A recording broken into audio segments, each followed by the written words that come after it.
잠깐 같이 기도하시겠습니다.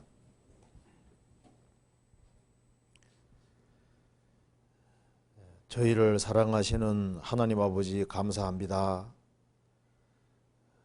오늘 이 시간 주 성령께서 우리 가운데 함께 해주시고 주의 말씀으로 궁금한 것들을 풀 수 있도록 도와주시옵소서. 저희들은 너무나도 어리석고 지혜가 부족합니다. 주님께서 하나님 말씀으로 깨우쳐 주시고 또 주님 말씀 가운데 걸어갈 수 있는 힘을 허락해 주옵소서. 오늘 시작하는 시간부터 마치는 시간까지 함께해 주시고 도와주시기를 간절히 의지하오며 주 예수 그리스도 이름으로 기도하옵나이다. 아멘. 질문이 아주 많이 나와 있습니다. 많이 나왔죠? 그죠? 저도 이렇게 많이 있을 줄은 몰랐는데, 근데 이거 다 하기는 어려울 것 같은데요. 일단, 이번에 다 못하면은 또 다음 달에 이어서 이렇게 하면 되겠습니다. 최대한 이제 이렇게 간단하게 좀 말씀을 드려보도록 하겠습니다. 여기에 이제 질문한 걸 한 번씩 하나씩 생각해 봅시다. 먼저 첫 번째 질문. 어려운 말씀, 이제 이 말씀은 분류를 했습니다. 어려운 말씀에 대한 질문이라고 했는데요. 먼저 요엘서 1장 18절에서부터 20절까지의 마지막 때의 징조에 관한 말씀이 나오는데 잘 이해가 안 됩니다. 18절부터 20절까지 말씀 먼저 잠깐 봅시다. 요엘서 1장입니다.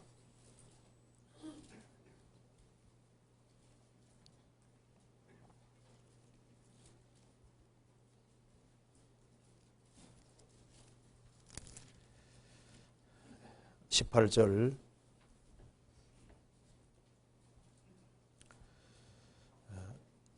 생축이 탄식하고 솥대가 민망해하니 이는 꼴이 없음이라. 양떼도 피곤하도다. 여호와여 내가 주께 부르짖으오니 불이 거친 들에 풀을 살랐고 불꽃이 밭의 모든 나무를 살랐음이니이다. 들짐승도 주를 향하여 헐떡거리오니 시내가 다 말랐고 들의 풀이 불에 탔음이니이다. 질문 내용이 위 말씀들이 정말 짐승들에 대한 말씀인지 달리 해석해야 하는지 궁금합니다. 여기 18절에 보면은 생축이 탄식하고 솥대가 민망해하니 이는 꼴이 없음이라. 양떼도 피곤하도다. 문자 그대로 짐승입니다. 이걸 달리 해석하는 게 아니라 여기 말한 대로 꼴이 없으니까 생축이 탄식하고 솥대가 민망해하니 이는 꼴이 없음이라. 양떼도 피곤하도다. 20절에 들짐승도 주를 향하여 헐떡거리오니 시내가 다 말랐고 들의 풀이 불에 탔음이니이다. 여기서 이제 질문한 내용이 이것으로 생각이 됩니다. 요엘서 1장 18절에서 20절에 마지막 때의 징조에 관한 말씀이 나오는데 잘 이해가 안 됩니다. 18절에서 20절까지는 마지막 때의 징조가 아니거든요. 아니, 왜냐하면은 이걸 좀 아셔야 되는데요. 지금 요엘 선지자가 이제 요엘 그 시대에 있는 엄청난 재앙들을 이야기하면서 이제 여호와의 날을 얘기하고 있는 겁니다. 그러니까 이걸 중첩예언이라고 하는데요. 중첩예언이라고 하는데 이제 그 당대나 가까운 시일에 벌어지는 일을 이야기하면서 여호와의 날 제일 마지막 때에 있을 것을 얘기를 하는 거예요. 그러니까 여기 이제 요엘서 1장은 이제 하나님의 심판이 그 시대에 있었던 엄청난 일을 얘기하면서 이제 여호와의 날을 얘기하려고 하는 겁니다. 자, 먼저 2절 봅시다. 1장 2절 보시겠습니다. 늙은 자들아 너희는 이것을 들을지어다. 땅의 모든 검이나 너희는 귀를 기울일지어다. 너희의 날에나 너희 열조의 날에 이런 일이 있었느냐? 전무후무한 일이라는 겁니다. 4절 팥종이가 남긴 것을 메뚜기가 먹고 메뚜기가 남긴 것을 늑이 먹고 늑이 남긴 것을 황충이 먹어도다. 그러니까 메뚜기 재앙으로 아주 곡식들이 다 없어지는 거예요. 그리고 이제 하나님께서 이 땅에다가 재앙을 내려서 땅이 아주 황폐하게 되고 그래서 풀도 없어지고 하니까 이 짐승들도 아주 고통받는 걸 이야기를 하면서 여호와의 날을 얘기하려고 하는 겁니다. 15절에 오라 그날이여 여호와의 날이 가까웠으니 곧 멸망같이 전능자에게로 이르리로다. 그러니까 구약의 선지자들은 그 당대나 그 가까운 시일에 가까운 때에 있을 재앙을 얘기를 하면서 그러면서 갑자기 어디 보냐면 제일 마지막 때를 또 동시에 보고 있는 거예요. 그러니까 구약을 이해할 때 이렇게 이해하면 됩니다. 구약 이해할 때 여기 이제 선지자가 있다 봅시다.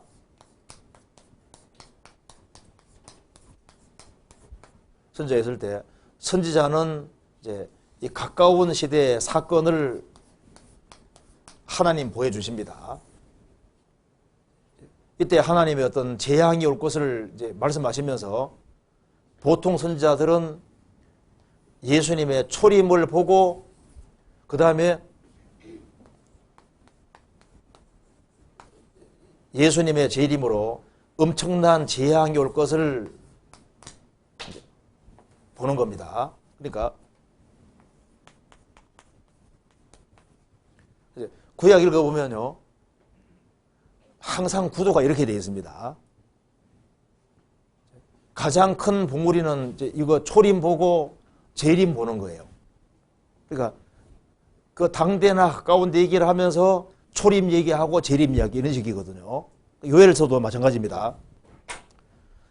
그 당대나 가까운 때 엄청난 메뚜기 재앙 그리고 이제 이 땅이 아주 황폐하게 하게 되고 짐승들이 고통받는 막 이런 얘기를 하면서 하나님께서 갑자기 이쪽으로 넘어가서 이쪽을 보여주시는 거예요. 그래서 요엘서 1장은 주로 그 당대나 가까운 데에 있는 일을 얘기를 하면서 2장으로 넘어가면은 1장에는 여호와의 날이 온다고 하면서 2장에는 여호와의 날에 구체적을 얘기를 하는데 이때는 메뚜기 재앙이 될 때는 메뚜기를 넘어서서 막 엄청난 군대가 쳐들어와서 멸망시키는 걸 얘기를 하는 겁니다. 요엘서 2장 보시겠습니다.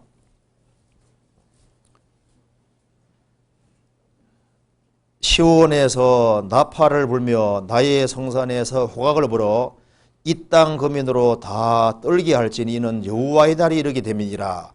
이제 임박하였으니. 그러니까 메뚜기 재앙을 얘기하고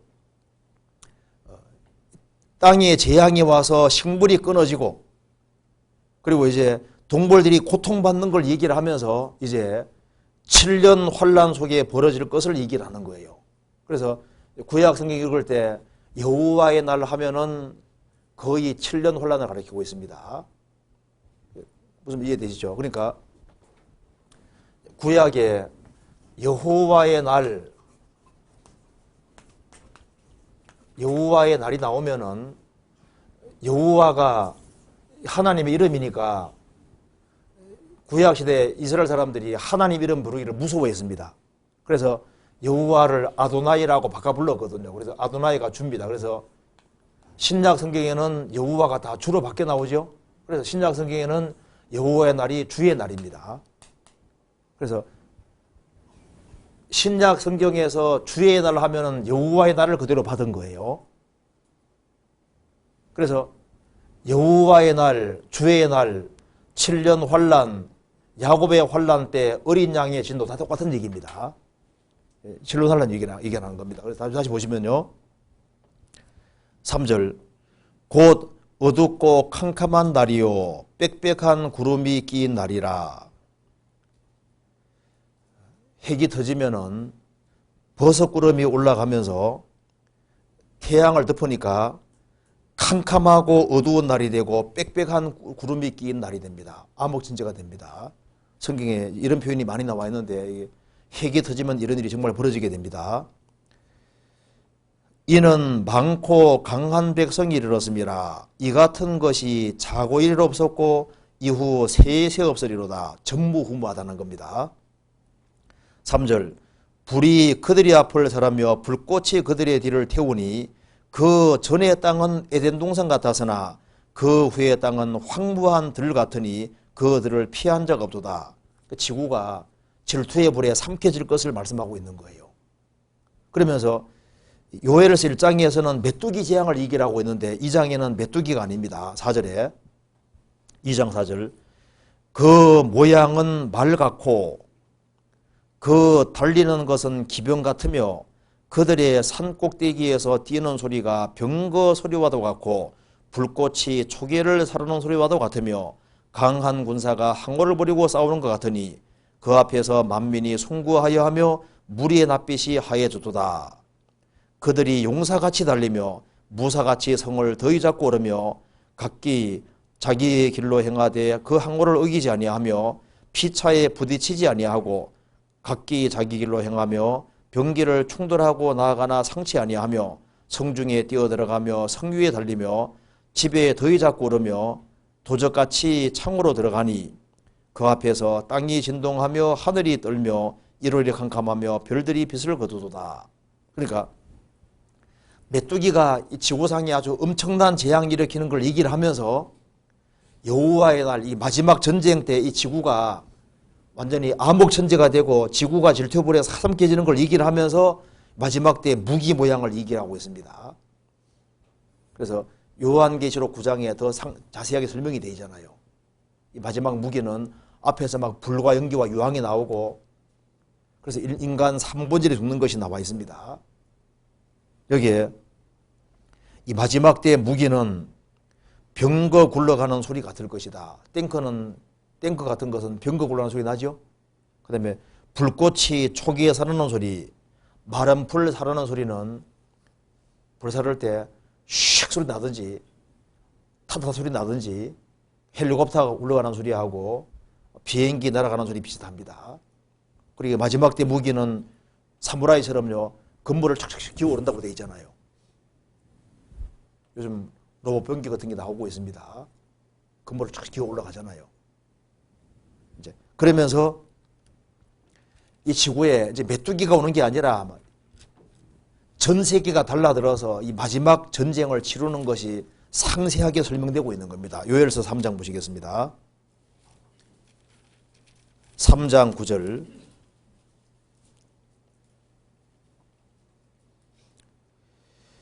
너희는 열국이 이렇게 광포할지어다. 너희는 전쟁을 준비하고 용사를 격려하고 무사로 다 가까이 나와 올라오게 할지어다. 그래서 마지막 전쟁을 하게 됩니다. 12절 열국은 동하여 여호사밧 골짜기로 올라올지어다. 내가 거기 앉아서 사면의 열국을 다 심판하리로다. 너희는 나설서라 곡식이거도다. 와서 밟을지어다. 포도주들이 가득히 차고 포도독이 넘치니 그들의 악이 크미로다. 14절 15절 같이 읽겠습니다. 사람이 많으며 판결 골짜기에 사람이 많으며 판결 골짜기에 여호와의 날이 이르게 가까우미로다. 해와 달이 캄캄하며 별들이 그 빛을 거두도다. 이제 이 마지막 전쟁 때 아마겟돈의 전쟁이 나게 되는데요. 그때 2억 군대 동원된다 그랬죠. 사람이 많으며 판결 골짜기에 사람이 많으며 사람이 새카맣게 몰려서 마지막 전쟁을 하기 때문에 천지가 진동되리로다. 그 뒤에 나와 있죠. 16절에 나와 있죠. 천지가 진동될 것이다. 그래서 21절 같이 읽어보겠습니다. 내가 전에는 그들의 피 흘림 당한 것을 갚아주지 아니하였거니와 이제는 갚아주리니 이는 나 여호와가 시온에 거함이니라. 이스라엘이 그리스도를 배척한 죄로 1900년 이상 피 흘림을 당했습니다. 이제 이스라엘 민족이 회복되고 난 이후에 이스라엘 중심으로 해서 열국과 전쟁이 벌어지게 되는데 그때는 인류가 거의 전멸하게 되는 겁니다. 이제 이방인들이 피를 흘리게 될 거라는 겁니다. 그래서 요한계시록 16장에 피가 얼마나 많이 흘리는지 피가 말 굴레까지 닿아서 서울에서 한 대구 정도까지 그 정도 그 보거리로 피가 퍼진다고 되어 있잖아요. 그러니까 요엘서 1장은 7년 혼란 얘기가 아닙니다. 이해되시죠? 그래서 그 당대나 가까운 데 있을 일을 예를 들면서 얘기하면서 이런 재앙은 비교가 안 되는 아주 엄청난 재앙이 저 끝에 벌어진다는 걸 얘기를 하고 있는 거예요. 그렇게 얘기하면 되겠습니다. 그 다음 두 번째 질문. 로마서 9장 15, 16절에 보면 하나님께서 긍휼히 여길 자를 긍휼히 여기고 불쌍히 여길 자를 불쌍히 여기리라 하셨는데요. 하나님의 일을 이루시려고 악한 역할을 맡은 바로 왕 유다 이스라엘 사람들은 하나님이 작정하시고 그 사람을 그런 의도로 지으신 건지 궁금합니다. 참 좋은 질문이죠. 로마서 9장 찾아보시겠습니다.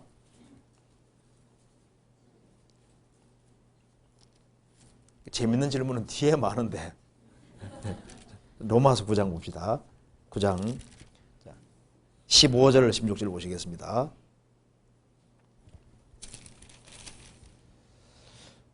모세에게 이르시되 내가 긍휼히 여길 자를 긍휼히 여기고 불쌍히 여길 자를 불쌍히 여기리라 하셨으니 그런즉 원하는 자로 말미암음도 아니요 다른 박질하는 자로 말미암음도 아니요 오직 긍휼히 여기시는 하나님으로 말미암음이라. 성경이 바로에게 이르시되 내가 이 일을 위하여 너를 세웠으니 곧 너로 말미암아 내 능력을 보이고 내 이름이 온 땅에 전파되게 하려 함이로다 하셨으니. 그 다음 같이 읽어보겠습니다. 그런즉 하나님께서 하고자 하시는 자를 긍휼히 여기시고 하고자 하시는 자를 강팍해 하시느니라. 자, 이 말 읽으면은 하나님이 어떤 사람은 긍휼히 여기시고 어떤 사람은 강팍하게 만드시는구나 이렇게 생각하기 쉽잖아요. 근데 너희는 여호와 책을 자세히 읽어보라고 하셨습니다. 자, 이게 무슨 뜻인지를 봅시다. 여기 로마서 9장 15절 모세에게 이르시되 내가 긍휼히 여길 자를 긍휼히 여기고 불쌍히 여길 자를 불쌍히 여기리라 하셨으니. 하나님은 그리스도 안에서 안에 들어오는 사람은 전부 다 긍휼히 여기십니다. 그리고 하나님께서는 그리스도 안에 들어오도록 끊임없이 배후에서 유도하고 계신 거예요. 여기 하나님께서는 긍휼히 여길 자를 긍휼히 여기고 불쌍히 여길 자를 불쌍히 여기시느니라. 예수님의 공도가 있기 때문에 예수님 안에 들어와 있는 사람은 긍휼의 긍휼을 계속 받도록 하셨기 때문에 하나님께서는 모든 사람이 그리스도 안에 들어오기를 원하십니다. 그래서 하나님께서는 구원받지 아니하는 모든 사람을 그리스도 안에 들어오게 하기 위해서 끊임없이 배후에 작업을 하시고 계신 거예요. 자, 이걸 이해하기 위해서 잠깐 접어두시고 로마서 2장 보시겠습니다.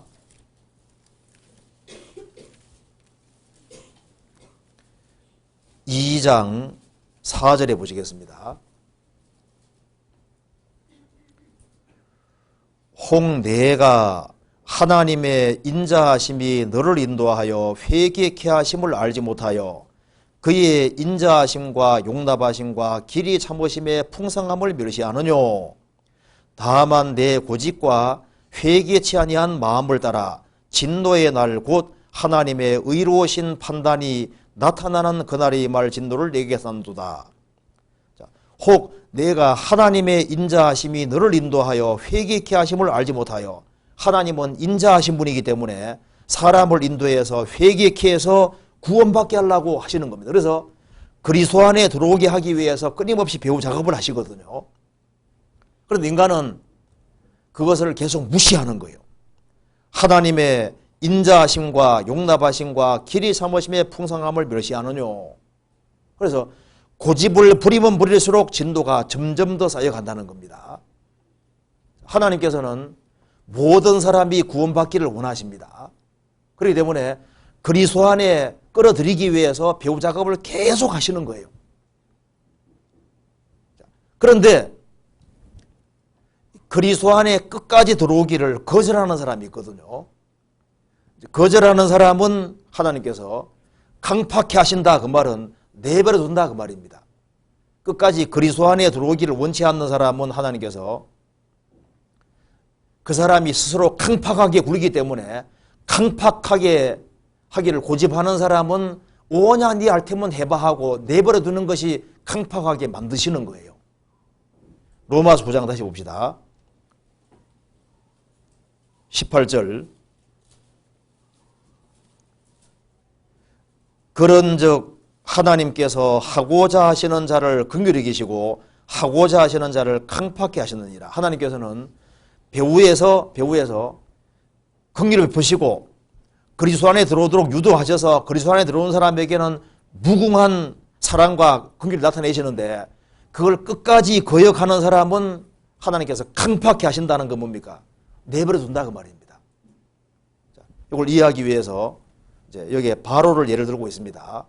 자, 하나님이 처음부터 파라오 왕을 강팍하게 만드셨습니까? 스스로 강팍했습니까?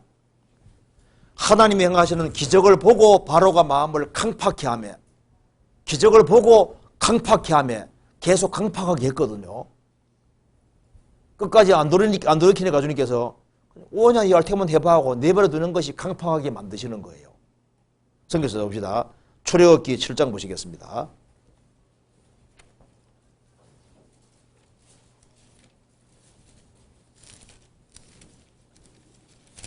7장 13절입니다. 어떤 사람은 자기가 믿으려고 하고 부드러운 마음을 가지려고 하는데 하나님께서 일부러 너는 믿지 마라 하고 배후에서 너는 강팍하게 만들어가지고 강팍한 넣은 뜻이 아닙니다. 그럼 큰일 나는 거예요. 믿으려고 하는데 니는 안 돼 하고 주님께서 강팍하게 만들어서 못 믿게 만든다. 그렇게 생각하면 큰일 나는 겁니다. 아닙니다. 7장 13절 보시겠습니다. 그러나 바로의 마음이 강팍하여 그들을 듣지 아니하니 여호와의 말씀과 같으라. 바로의 마음이 강팍하여 스스로 강팍히 했습니다. 출애굽기 7장 22절 애굽 술객들도 자기의 술법으로 그와 같이 행함으로 바로의 마음이 강팍하여 그들을 듣지 아니하니 여호와의 말씀과 같으라. 마음이 강팍하고 하나님이 강팍하게 만든 것이 아니라 읽어보면은 먼저 파라오 왕이 강팍하게 했습니다. 계속적으로. 출애굽기 9장 보시겠습니다. 9장 35절 바로의 마음이 강팍하여 이스라엘 자손을 보내지 아니하였으니 여호와께서 모세에게 말씀하신 것 같으라. 바로의 마음이 강팍하여 이스라엘 자손을 보내지 않았다. 그래서 파라오 왕이 강팍히 하니까 하나님이 강팍하게 만드신 거예요.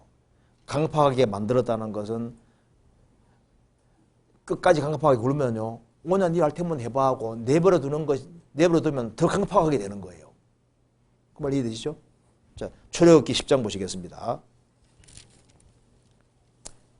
10장 27절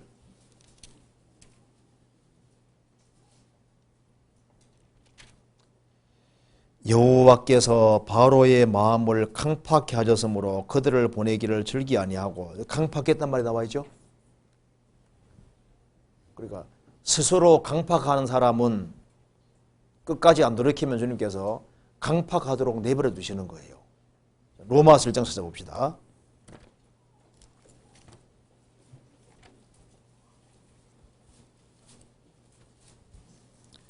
1장 28절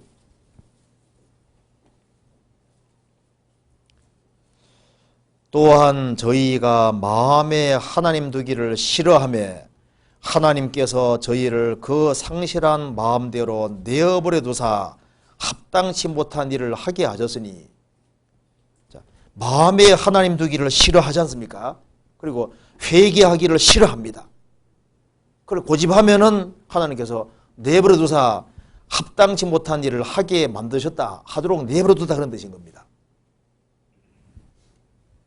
26절, 이를 인하여 하나님께서 저희를 부끄러운 욕심에 내어버려 두셨으니 나는 여자끼리 남자끼리 살겠다고 고집부리면 오냐 할 테면 해봐 하고 주님께서 내버려 두시는 거예요. 성경 데살로니가후서 2장 보시겠습니다.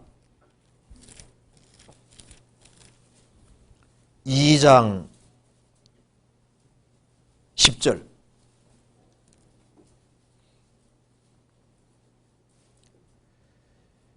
이러므로 하나님이, 여기 10절에 불의의 속임으로 멸망하는 자들에게 말이니 이는 저희가 진리의 사랑을 받지 아니하여 구원함을 얻지 못함이니라.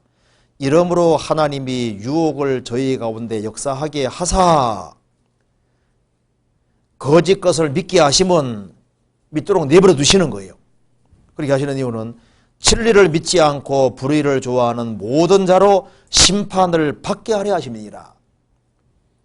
진리를 믿어야 되는데 진리를 믿지 않고 불의를 좋아하는 사람이 있습니다.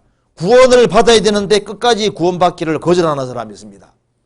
그런 사람에게는 하나님께서 유혹을 저희 가운데 역사하도록 내버려 두는 거예요. 거짓 것을 믿게 하시면 믿도록 내버려 두신다, 그 말입니다. 진리를 믿지 않고 불의를 좋아하기 때문에 심판받도록 내버려 둬버리는 거예요. 그래서 쉽게 이 진흙이 양초가 되기를 원하시는데 이 태양빛을 잘 받으면요, 싹 받아들이면은 양초가 된다 합시다. 그런데 양초가 되는 길이 있는데 그걸 끝까지 안 받아들이면요, 진흙은 햇빛 받을수록 어떻게 됩니까? 더 굳어져 버리잖아요. 그러니까 태양이 진흙은 굳게 하고 양초는 녹이잖아요. 그러니까 사람이 구원받도록 하나님이 유도를 계속 하시는데 인간이 끝까지 그 긍휼을 거절하는 길을 택하면 하나님께서 그 사람이 강팍하도록 내버려둬 버리는 거예요. 내버려두면 더 강팍해지는 거예요. 그래서 하나님께서 강팍하게 하셨다, 그 말은 믿으려는 사람을 못 믿게 만들어서 이제 하나님을 대적하도록 유도하셨다, 그런 뜻이 절대 아니다, 그 말입니다. 그러니까 하나님께서 아담 안에 있기를 고집하는 사람은 강팍하도록 내버려 두시고 그리스도원에 들어오도록 유도하시는데 들어오는 사람은 주님께서 긍휼의 긍휼을 계속 베푸신다, 그런 뜻인 거예요. 로마서 5장 그런 내용입니다. 그렇게 하고 그다음 넘어갑시다.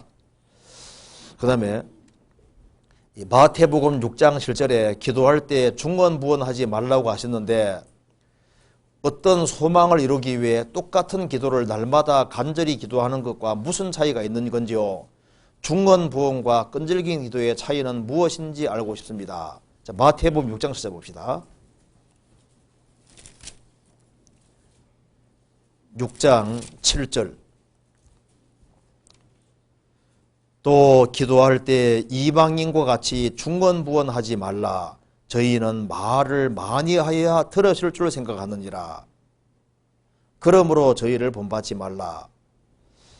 중언부언하지 마라, 그 말은 헛된 반복하지 마라, 그런 뜻입니다. 그러니까 형식적인 반복은 소용이 없다는 뜻인 겁니다. 그럼 여기 이제 끈질긴 기도와 간절한 기도와 이게 중언부언 차이가 뭐냐? 그 차이는 마음이 들어가고 안 들어가는 그 차이입니다. 예수님께서도 반복적으로 기도하셨습니다. 예수님께서 겟세마네 동산에 기도하실 때 동일한 말씀으로 기도하셨습니다. 그러니까 동일한 말씀으로 기도하는 것 자체가 그것 자체가 잘못인 것이 아니에요. 성경 찾아봅시다. 마태복음 26장 보시겠습니다.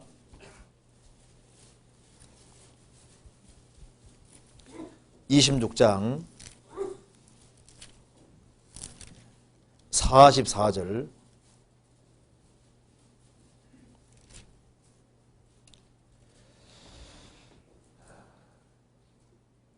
또 저희를 두시고 나아가 세 번째 동일한 말씀으로 기도하신 후에 아버지여 할만하시거든 이 잔을 내게서 지나가게 하옵소서. 그러나 내 뜻대로 마옵시고 아버지 뜻대로 하옵소서 기도하고 그 다음에 동일한 말씀으로 또 기도하시고 동일한 말씀으로 다시 기도하셨습니다. 그러니까 동일한 말을 반복하는 것 자체를 성경에서 금지하는 것이 아니고 그것이 형식적으로 헛되이 반복하는 그것 자체를 주님께서 금지시킨 겁니다. 그래서 역사 속에서 무엇이 심판을 항상 받았냐면은 마음이 빠지고 형식으로 끝나는 모든 것은 다 심판을 받았습니다. 이스라엘 백성들이 매 안식일마다 성전에 참석하고 예배했지만은 그것이 형식으로 끝날 때 주님 말씀하시기를 마당만 밟을 뿐이라 말씀하시고 너희가 손을 펼치라도 듣지 않는다고 말씀하셨습니다. 마음이 들어가지 않고 형식으로 끝나면 그것은 중언부언이 되는 것이고 마음이 들어가면은 동일한 것이 반복되더라도 중언부언이 아닌 것이 되는 거예요. 이사야 1장 보시겠습니다.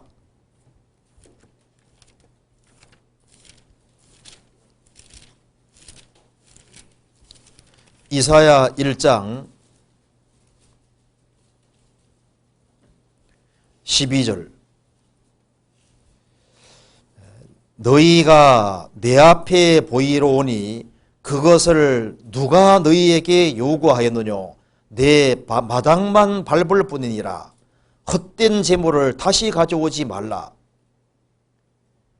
14절 내 마음이 너희의 월삭과 정한 절기를 싫어하나니 그것이 내게 무거운 짐이라 내가 지기에 곤비하였느니라. 너희가 손을 펼 때 내가 눈을 가리우고 너희가 많이 기도할지라도 내가 듣지 아니하리니 이는 너희 손에 피가 가득함이니라. 이스라엘 백성들이 손을 들고 기도하지만은 죄 가운데 살면서 죄에 안 돌이키고 기도하는 겁니다. 그리고 성전 마당은 밟는데 그런데 형식으로 끝나버립니다. 그러면은 주님과 아무 관계가 없는 거예요. 하나님은 영이십니다. 자, 형식이라는 것은 내용이 있을 때 필요한 거예요.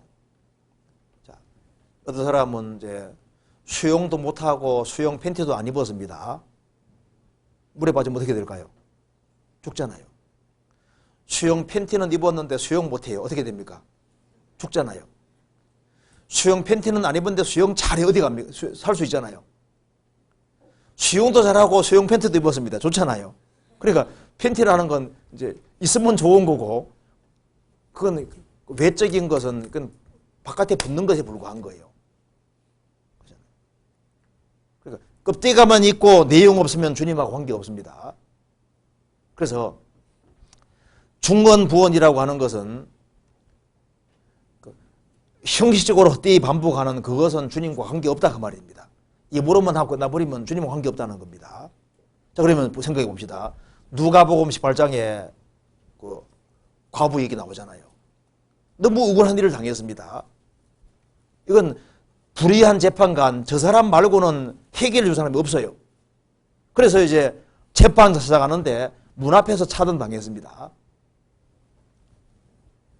과부가 억울한 일이 있어 왔는데 없다 그래. 또 그 다음 왔습니다. 또 왔는데 없다 그래. 또 왔는데 없다 그래. 그걸 매번 반복했습니다. 나중에 아이고 귀찮아서 못 살겠다. 데리고 들어오라고. 그래서 번거롭게 하기 때문에 들어줬다고 했습니다. 그러면 이 과부가 끈질기게 와서 부탁한 내용이 뭐겠습니까? 동일한 내용인 거예요. 억울한 일을 동일하게 얘기를 하는데 들어줄 때까지 중언부언이 아니거든요. 동일한 내용을 반복해도 그게 간절한 마음이 들어가고 원한이 들어가면은 중언부언이 아닌 거예요. 우리 부모님 구원해 주세요. 구원이 안 됐거든요. 계속 구원해 주세요. 구원해 주세요. 그게 중언부언이 아닙니다. 이건 주님 꼭 들어주셔야 되는 거니까. 그렇잖아요. 그래서 헛된 형식으로 끝나면 주님과 관계없는 거예요. 마음이 들어가면은 주님께서 동일한 것이 반복되더라도 주님께서 귀하게 생각하시는 거예요. 이해되시죠? 그 다음 질문. 창세기 3장 24절에 이같이 하나님이, 잠깐 찾아봅시다. 창세기 3장 24절.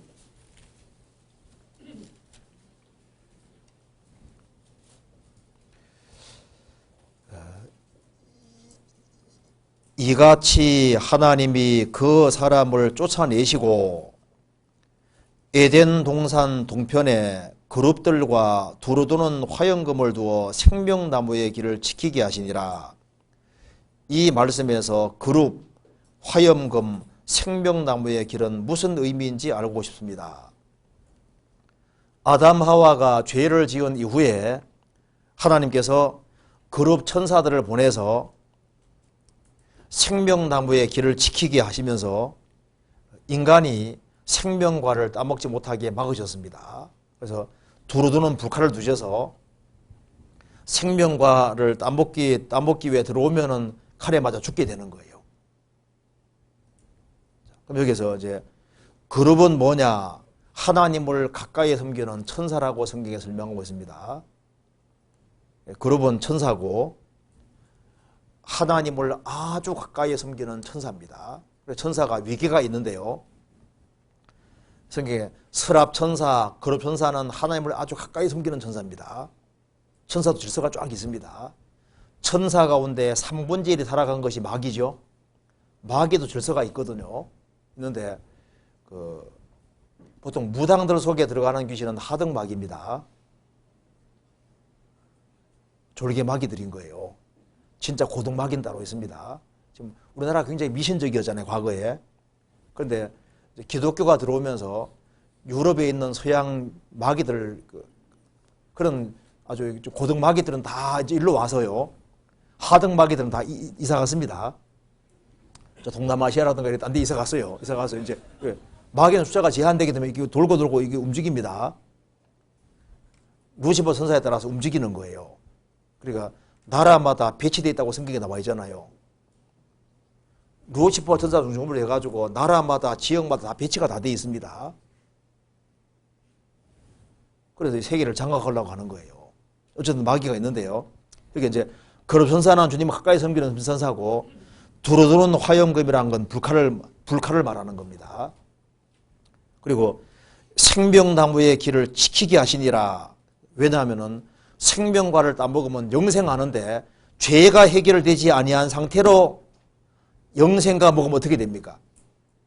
죄가 해결되지 않은 상태로 영생과를 먹으면요, 쉽게 말해서 마귀처럼 돼버리는 거예요. 그렇기 때문에 구원받지 아니한 상태로 생명과를 먹으면 큰일 나는 거예요.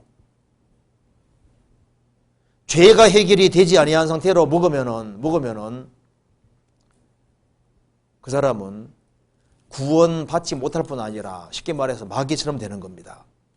그래서 예수님께서 오실 때까지는 이 생명과를 누구든지 다 먹을 수 없는 거예요. 그래서 예수님께서 그러니까 생명나무의 길을 막으신 것은 뭡니까? 하나님의 자비와 사랑이다, 그 말입니다. 그리고 이제 예수님이 이 세상에 오셔서 우리 대신 여기 화영금을 맞으셔야 되는 겁니다. 예수님 화영금을 맞은 것이 바로 십자가입니다. 자, 이거 잠깐 찾아봅시다. 스가랴 13장 보시겠습니다.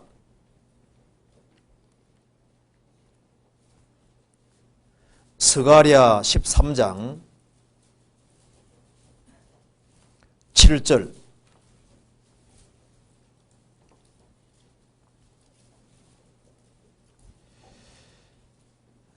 (1324페이지입니다) 만군의 여호와가 말하노라. 칼아 깨어서 내 목자 내 짝된 자를 치라. 목자를 치면 양이 흩어지려니와 작은 자들을 위해는 내가 내 손을 들이우리라. 만군의 여호와가 말하노라. 칼아 깨어서, 내 목자가 누굽니까? 예수님이잖아요. 내 짝된 자가 누굽니까? 성부와 짝된 자가 누굽니까? 예수님입니다. 태초에 말씀이 계시니라. 이 말씀이 하나님과 함께 계셨으니 이 말씀은 곧 하나님이시니라. 삼위일체 하나님인 거예요. 그러니까 성부와 짝된 자가 성자 예수님입니다. 그러니까 예수님은 빌립보서 2장에 말한 대로 성부와 동등된 자입니다. 하나님과 동등되신 분인데 동등됨을 최어서 여기지 아니하시고 짝된 자, 내 목자, 내 짝된 자를 치라. 예수님이 십자가에 죽을 걸 말씀하신 겁니다. 목자를 치면 양이 흩어지려니와 작은 자들을 위해는 내가 내 손을 들이우리라. 신약에도 인용되어 있습니다. 그래서 칼아 깨어서 내 목자, 내 짝된 자를 치라. 성자 하나님이 오셔서 우리 대신 칼을 맞으신 겁니다. 그래서 예수님께서 대신 죽으심으로 생명과 생명나무 길을 열어주셨고, 그래서 우리가 그 생명을 얻을 수 있게 된 겁니다. 예수님이 대신 칼을 맞아주셨기 때문에 그 생명권을 따서 우리에게 주셨고, 믿는 자는 누구든지 영생 얻게 해주신 겁니다. 이해되시죠? 그 다음에 로마서 6장 23절에 죄의 삭은 사망이라고 말씀하셨고 그 죄의 결과로 지옥 형벌을 있다고 배웠습니다.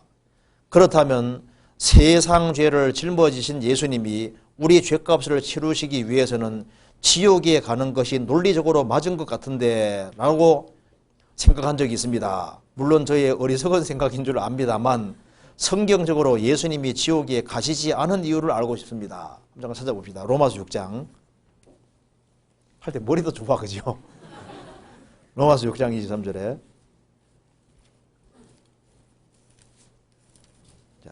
6장 23절 같이 읽어보겠습니다. 죄의 삭은 사망이요 하나님의 은사는 그리스도 예수 우리 주 안에 있는 영생이니라. 죄의 삭은 사망이니까 둘째 사망 불못까지 가야 되는데 예수님이 우리 죄를 짊어졌으면은 형벌을 받고 둘째 사망 불못으로 가서 예수님이 대신 영원히 고통받아야 될 것이 아니냐, 이런 논리가 나온다 그 말입니다. 그런데 그거 아니에요. 왜 아니냐면 생각해 봅시다. 선악과를 먹는 날 정령 죽는다 그랬죠? 그렇죠? 자, 아담은 몸으로 불순종해서 선악과를 먹었습니다. 자, 선악과를 먹은 그 결과로 영이 하나님과 교통이 끊어지고 그리고 이제 멸망하게 됐잖아요. 그죠? 그러니까 영이 죽은 것은 영이 죽고 지옥까지 가게 된 이유는 하나님 앞에 선악과를 먹는 불순종 때문에 그것 때문에 결과로 영이 죽고 지옥까지 가게 된 거예요. 그러니까 문제 원인은 하나입니다. 하나님 앞에 불순종하고 선악과를 먹은 그것 때문에 불순종 때문에 영이 죽고 몸도 죽는 것이 됐으니까 이제 불순종만 해결하면은 순종해서 누군가가 대신 순종의 길을 걸어주기만 하면 영도 살고 그리고 천국도 가는 일이 생기게 되는 거예요. 무슨 말이 되죠? 그러니까 원인이 하나이기 때문에 하나만 해결하면 되거든요. 그래서 한 사람이 순종치 아니함으로 많은 사람이 죄인 된 것 같이 한 사람이 순종함으로 많은 사람이 의인 되리라. 그러니까 불순종 때문에 그거로 영이 죽고 지옥까지 가게 됐으니까 누가 대신 순종해 줄 사람만 있으면은 그 문제는 풀리게 돼 있는 거예요. 자, 로마서 6장 19절 보시겠습니다. 19절 같이 읽겠습니다. 한 사람의 순종치 아니함으로 5장 19절 같이 읽읍시다. 같이 읽겠습니다. 한 사람의 순종치 아니함으로 많은 사람이 죄인 된 것 같이 한 사람의 순종하심으로 많은 사람이 의인이 되리라. 그러니까 영이 죽고 지옥까지 가게 된 것은 결과적인 것인데 이런 결과가 왜 생겼느냐? 몸을 사용해서 불순종한 그것 때문에 선악과 먹은 불순종 그것 때문에 결과적으로 모든 문제가 생겼으니까 이제 예수님이 대신 몸을 입고 오셔서 불순종을 해결하시면은 아버지 말씀에 순종해서 순종하는 길을 택하기만 하면은 뒤에 문제는 다 해결되게 돼 있어요. 그래서 영이 살고 천국까지 가는 건 결과적으로 생각하게 돼 있는 겁니다. 그래서 원인이 하나이기 때문에 하나만 해결해 주면 되는 거예요. 이거 이해되세요? 이게 논리적으로도 맞습니다. 이게 논리적으로 좀 안 맞는데 논리적으로 맞아요. 잘 생각해 봐요. 원인이 하나니까 하나만 해결하면 되는데 하나 해결해 줄 사람이 없어가지고 문제인 거라고. 하나 해결해 주면 다 해결되게 돼 있는 거예요. 그죠? 맞죠? 넘어가도 되죠? 간단한 겁니다. 자, 그 다음에 그 창세기 6장 2절에 하나님의 아들들과 사람의 딸들에 대해서 알고 싶습니다. 잠깐 찾아봅시다. 창세기 6장 봅시다.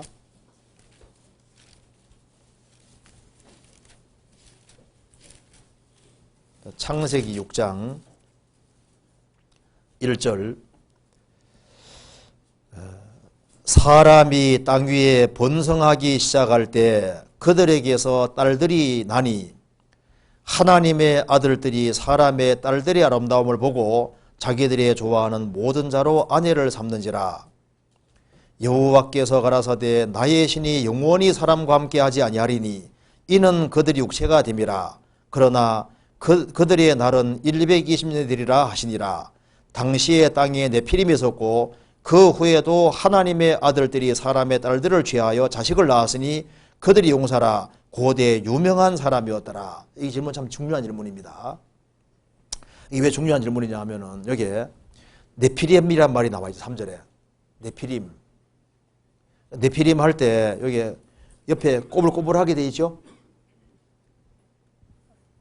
꼬불꼬불하게 안 되는 성경도 있어요. 이런 성경이 좋은데 나눠줘도 있고 꼬불꼬불한 거. 꼬불꼬불하게 되는 건 원문대로 썼다 그런 뜻입니다. 근데 이제 왜 원문대로 쓴다 하면은 우리말로 번역할 말이 없는 거예요. 그래서 이 말 자체를 장부가 아주 엄청난 거인이 그런 뜻입니다. 그런데 장부라고 해도 좀 말이 좀 안 맞는 것이 장부 보통 우리가 이제 키가 아주 엄청 큰 사람보다 훨씬 더 큰 사람을 말하는 거거든요. 그러니까 이 지금 우리가 사용하는 말로 적합한 말이 없으니까 원어대로 써놨다 그런 뜻입니다. 네피림. 근데 네피림이 어떤 사람 주장하기를 하나님의 아들들과 사람의 딸들이 결혼해서 네피림이 태어났으니 그러니까 이것은 하나님의 아들들은 천사를 가리키는 것이고 천사하고 사람이 죄 지어가지고 네피림이 생겼다 이렇게 말하는 사람이 있는데 아닙니다. 왜 아니냐면 잘 보세요. 4절에 당시에 땅에 네피림이 있었고 즉 하나님의 아들들과 사람의 딸이 섞이기 전에도 당시에 땅에 네피림이 이미 있었고 가끔씩 덩치 큰 사람이 나타났다 그 말입니다. 그리고 그 후에도 하나님의 아들들과 사람의 딸들이 섞인 그 이후에도 하나님의 아들들이 사람의 딸들을 취하여 자식을 낳았는데 거기에서도 네피림 덩치 큰 사람들이 나타났는데 그들이 용사라 고대 유명한 사람들이었더라. 그래서 화석에 나오잖아요. 보통 한 4m가 넘는 사람들이 나옵니다. 그러니까 4m가 넘는 사람들이 나오니까 엄청 크잖아요. 그러니까 그런 사람은 우리가 보통 장부다 말하기도 좀 어렵고 그거보다 더 크니까 원어대로 써놓은 거예요. 원어대로. 이태리 석탄광에서 3.4m 사람이 나왔습니다. 키가 3.4m 막 4m가 되는 사람이 나오니까 그러니까 아주 엄청 큰 사람이 있었는데 덩치가 크니까 힘도 좋을 거 아니에요? 그러니까 그런 사람들이 고대 유명한 사람이었다 그 말입니다. 그러면 여기서 하나님의 아들들이 누구냐? 어떤 사람은 천사라고 하는데 천사가 아닙니다. 천사가 타락해서 사람의 딸들하고 성적으로 죄 지었다. 그래서 네피림 태어났다. 이게 안 맞는 말인 거예요. 왜? 섞이기 전에도 네피림이 있었으니까. 그렇잖아요. 그리고 천사들은 영이기 때문에 자식을 낳을 수 있는 그런 힘이 없어요. 누가복음 20장에 천사는 결혼 못한다고 했습니다. 영이기 때문에 자식 낳을 수가 없어요. 생식 능력이 없다 그 말입니다. 성경에서 하나님의 아들은 크게 두 가지로 쓰이는데 천사 가리키는 것이 아니면은 구원받은 사람, 여기서는 구원받은 사람 가리키는 겁니다. 여기 이제 하나님의 아들들은 누구냐 하면은 쉽게 말해서 창세기 5장입니다. 5장에 나와 있는 세세 후예를 말하고 있습니다. 구원받은 사람들 말하는 거예요. 그리고 사람의 딸들은 상속이 없는 창세기 4장 16절 이하의 가인의 후예를 말하는 겁니다. 그래서 노아 홍수 전에 짐승 죽이는 피제사가 있었습니다. 그래서 방주에 동물들을 집어넣을 때도 정결한 짐승을 7상 집어넣었다고 되어 있죠. 왜 집어넣냐 하면은 이렇게 정결하다는 것은 또 레위기 11장에 나오는 거 다릅니다. 제사용을 말하는 거예요. 그러니까 노아 홍수 전에도 제사용으로 짐승을 죽였는데요. 양이라든가 염소, 송아지 이런 거 몇 가지 있는 겁니다. 그래서 노아는 홍수 끝난 이후에 정결한 짐승을 잡아서 하나님께 제사 드렸다고 나와 있죠. 창세기에서 찾아봅시다. 창세기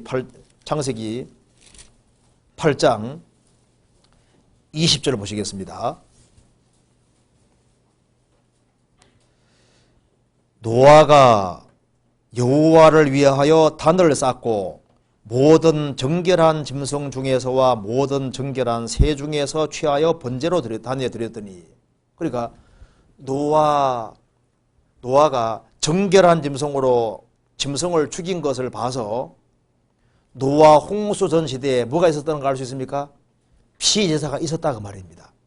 그래서 아벨도 짐승을 죽였고, 그래서 짐승을 죽이는 제사가 있었고, 왜냐하면 죄를 짓고 살았으니까요. 그래서 이 짐승이 죽는 것처럼 오실 그리스도를 믿는 사람들이 있었던 거예요. 그 사람들이 바로 하나님의 아들들이었다 그 말입니다. 그리고 아예 하나님을 등지고 사는 사람들도 있었는데, 노아 홍수 전에 전 시대에 노아 시대에 또로 타락해서 하나님의 아들들과 사람들, 즉 구원을 받은 사람과 안 받은 사람이 뒤섞이게 된 거예요. 뒤섞였는데 이 하나님의 아들들 중에 신앙을 지키는 사람은 노아 시드구밖에 없었던 거예요. 그러면 생각해 봅시다. 아담 때부터 노아 때까지 인구를 계산한 것에 보면은 정답은 아닙니다. 최소 10억에서 최대 100억이라고 얘기하거든요. 그러니까 뭐 대충 생각해도 한 10몇억 인구가 살고 있었을 거다 그 말입니다. 그러니까 땅덩어리가 하나였으니까 북적대고 살고 있었을 거 아니에요? 그럼 그 중에 영혼이 구원받고 천국 가는 사람이 겨우 8명이겠냐 그 말이에요. 아니다 그 말입니다. 그게 하나님의 아들로 구별된 사람들이 많이 있었던 거예요. 그런데 세계적인 홍수가 왔을 때 육체가 살리심 받은 사람은 8명밖에 없거든요. 나머지는 다 죽었는데 가인의 후손들은 주님과 관계없는 사람이니까 당연히 멸망해야 될 거 아니에요. 그런데 이 하나님의 아들들은 짐승을 죽이면서 오실 그리스도를 바랐던 사람들이거든요.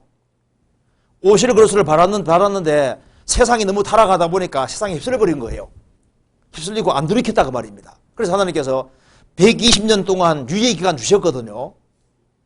그럼에도 불구하고 안 돌이키니까 하나님께서 방주를 짓게 하신 거예요. 짓게 하시고, 그리고 이제 노아 식구들을 집어넣고 동물들을 집어넣고 홍수를 내리셨다 그 말입니다. 내리셔서 이 하나님의 아들로 구별된 사람들이 많이 있는데 이 사람들은 세세 후손과 다르니까, 가인 후손과 다르니까 짐승을 죽이면서 오실 그리스도를 바란 사람들이니까 예수님이 죄값을 완전히 지불할 때까지 옥에 가두어 뒀다고 성경에 나온다 그 말입니다. 성경에서 봅시다. 베드로 전서 3장 보시겠습니다.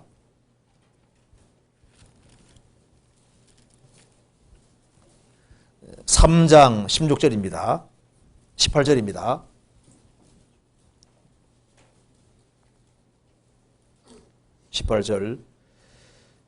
그리스도께서도 한 번 죄를 위하여 죽으사 의인으로서 불의한 자를 대신하셨으니 이는 우리를 하나님 앞으로 인도하려 하심이라. 육체로는 죽임을 당하시고 영으로 살리심을 받으셨으니, 자, 예수님이 십자가에 죽으시고 부활하는 그 3일 동안 무슨 일을 하셨느냐?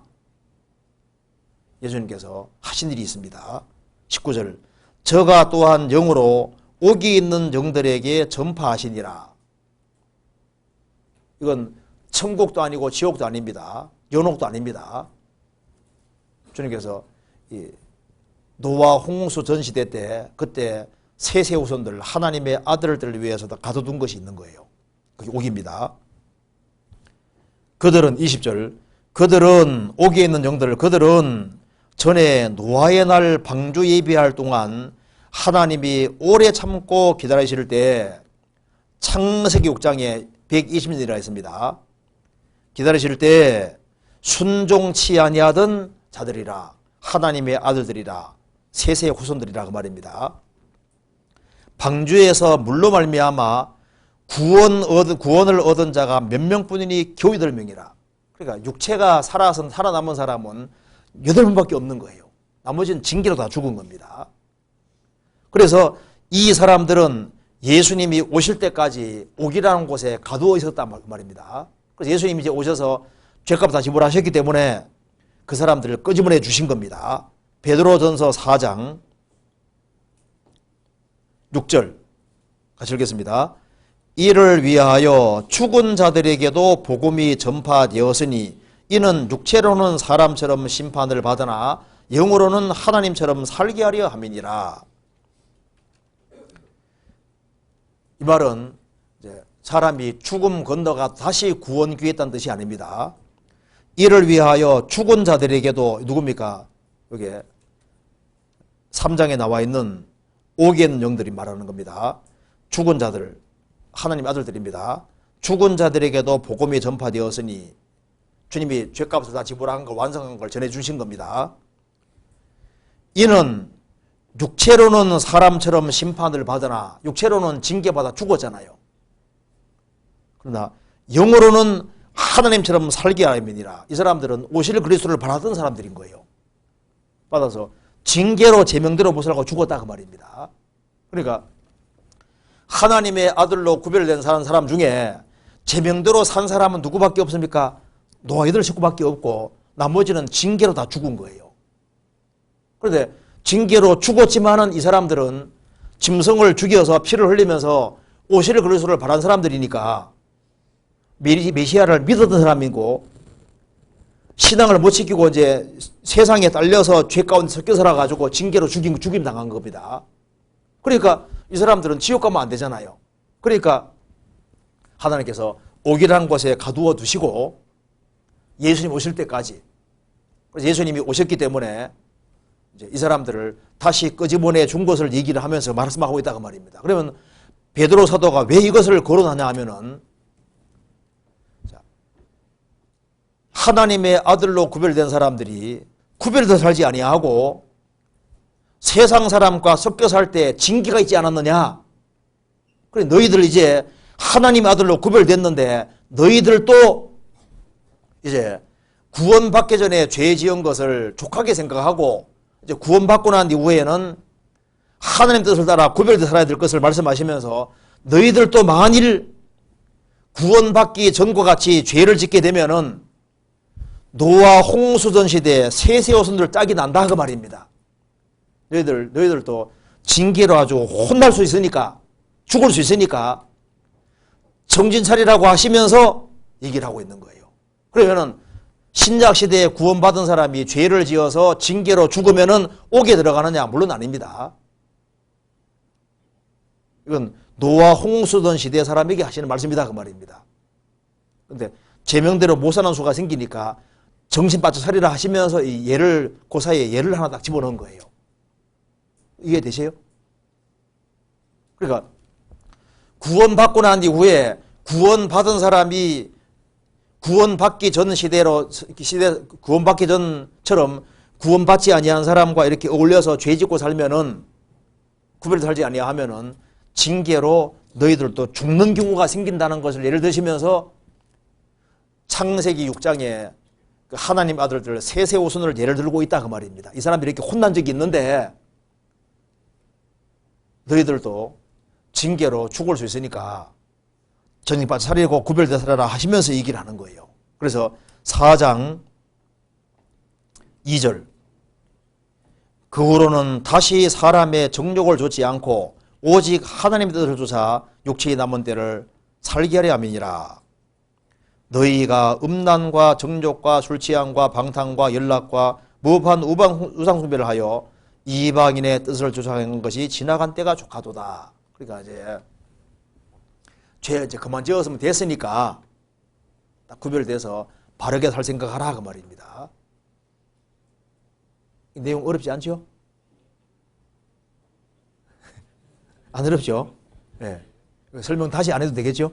그러니까 노아 홍수 전 시대에 인구가 그렇게 많은데 8명만 천국 가는 게 아니에요. 그잖아요.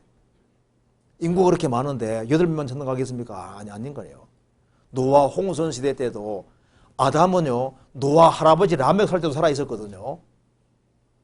노아 할아버지 라멕 있을 때 아담이 살고 있었습니다. 그러니까 아담이 여호와에 대한 지식을 확실히 가지고 있는 사람인데 여호와에 대한 지식이 많이 있는 거예요. 그 중에 정말 참되게 짐승피를 흘리면서 오실을 그려서 말하는 사람들이 많이 있었던 겁니다. 있었는데 그런데 하나님 말씀 안 듣고 다 하지 않습니까? 안 듣고 죄에 섞여 살아가니까 그러니까 하나님께서 그러니까 노아 방주를 만들게 하셔서 노아 식구들로 다시 역사를 시작하신 거예요. 이해되시죠? 네, 그렇게 하면 되겠습니다. 그 다음 질문입니다. 저는 구원은 고등학교 때 받았지만 그 전부터 하나님을 알았습니다. 구원 받기 전에 기도를 많이 했는데 기도 응답도 많이 받았습니다. 구원 받지 않은 사람의 기도도 이렇게 응답해 주시는지요? 참 질문 잘 하셨습니다. 맞습니다. 기도 응답의 종류가 크게 2가지가 있는데 창조주로서 응답해 주는 응답이 있거든요. 그래서 기도 생활을 열심히 하는 사람은 하나님의 존재를 알려주기 위해서 하나님께서 그 기도 응답해 주는 일이 있습니다. 그래서 기도 응답이 있기 때문에 하나님 존재를 아주 확실하게 믿는 사람들이 있어요. 그러면 주님이 응답해 주시는 이유는 그러니까 내가 살아계신 게 확실하니까 구원 받도록 그렇게 하기 위해 응답해 주시는 겁니다. 예수님 당시에도 예수님이 그들의 필요를 채워주셨잖아요. 10명의 문둥병자가 있는데 10명 문둥병자 주님 다 낫게 도와주셨습니다. 그런데 한 사람 사마리아 사람은 와서 살해했잖아요. 나머지는 병만 고침받았고 영혼까지 구원받은 건 아닙니다. 그리고 요한복음 5장에도 38년 된 병자 주님 낫게 해주셨습니다. 그런데 예수님께서 더 심한 것이 생기지 않도록 죄 짓지 말아야 했습니다. 더 심한 것이 뭡니까? 너 잘못하면은 나 배척할 수도 있다 그런 뜻입니다. 병은 낫게 해주셨지만은 주님께서 아직 구원까지 허락한 건 아니었어요. 자기를 낫게 한 자가 예수라고 가서 얘기하는 거 봐요. 그 사람 믿음이 아직 완전히 하지 않습니다. 너 조심해라 그 말입니다. 38년 병자로서 누워있는 것보다 더 심한 건 지옥 가는 거거든요. 너 정신 바짝 안 차리면은 더 심한 게 생길 수 있으니까 정찰이라는 뜻인 겁니다. 그리고 그 사람이 이제 천국 갈 수도 있고 안 갈 수도 있는데 그건 우리가 모를 일입니다. 주님께서 주의를 주셨거든요. 조심하라고. 하나님은 모든 사람을 만드신 분입니다. 그렇기 때문에 피조물로서 조물주에게 불어주자면 여러 가지로 응답해 주시는 거 있어요. 그러니까 하나님 계신 것이 맞으니까 사실이니까 어떻게 천국 가야 되느냐? 그리스도를 믿고 구원받아야 된다 그 말입니다. 그래서 예수님 당시 예수님이 많은 사람에게 응답해 주셨지만 다 구원받은 게 아니었거든요. 그잖아요. 지금도 주님께서 창조주로서 피조물에게 필요한 걸 내려주시고 여러 가지로 응답해 주셔서 도움 주십니다. 그렇게 하는 이유는 그리스도 믿고 구원받게 하기 위한 거예요. 그리고 이제 구원받은 하나님 자녀로서 응답해 주는 것은 아버지로서 응답해 주시는 겁니다.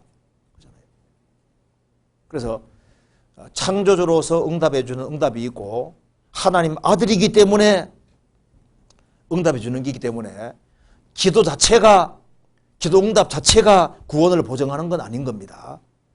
그렇죠? 그래서 구원 안 받고도요, 기도응답도 받고, 그 응답 받았는데 그게 구원을 대신할 수 있는 게 아닌 거예요. 이적 체험을 했을지라도 구원받은 게 아니거든요. 뭐 방언 체험에서도 구원 안 받고도 할 수 있는 거예요, 얼마든지. 그러니까 하나님 사랑이 확실하니까 구원을 받아야 되는 겁니다. 이거 이해되시죠? 그래서 마귀는요, 야, 니 응답 오니까 닌 된 거야, 이렇게 속일 수도 있습니다. 응답 와도 확실히 속죄받고 구원받아야 되는 거예요. 그렇잖아요. 그렇게 하면 되겠습니다. 그 다음에 고난과 징계의 차이점은 무엇입니까? 또 야고보서 1장 13절에 하나님은 아무 사람도 시험치 않는다고 하셨는데 제가 시험을 받고 고난을 당하는 이유는 무엇인지요? 먼저 고난과 징계의 차이점은 무엇입니까? 먼저 이렇게 간단하게 생각해 봅시다. 보통 성경 속에서 고난이라 할 때는 그리스도인을 더 성숙되게 하기 위해서 또 특별한 좋은 목적이 있어서 하나님께서 어려움을 주실 때 그걸 고난이라고 하는 거예요. 그리고 징계라고 하는 것은 죄와 관련되는 겁니다. 죄와. 그래서 하나님 자녀가 된 사람이 죄를 지었을 때 일종의 훈계와 책망으로 내려오는 것은 징계인 거예요. 그래서 특별히 죄 지은 것이 아닌데 어떤 특별한 어려움 같은 걸 당할 때는 이제 하나님이 특별한 목적을 가지고서 내려주는 고난이라 생각하면 되고, 죄를 짓고 죄에 대한 벌로서 내리는 경우는 징계라고 할 수 있다 그 말입니다. 야곱은 자기 형을 속이고 아버지 속였습니다. 두 번 크게 속였거든요. 그래서 자기 생애 속에 두 번 당했잖아요. 그건 징계인 겁니다. 근데 욥 같은 경우는 고난인 거예요. 죄를 짓고 당한 것이 아니니까. 그렇게 이해하면 되고, 그 다음 또 한 가지는 하나님은 아무 사람도 시험치 않는다고 하셨는데 이 시험은 좀 의미가 다릅니다. 성경에서 봅시다. 야고보서 1장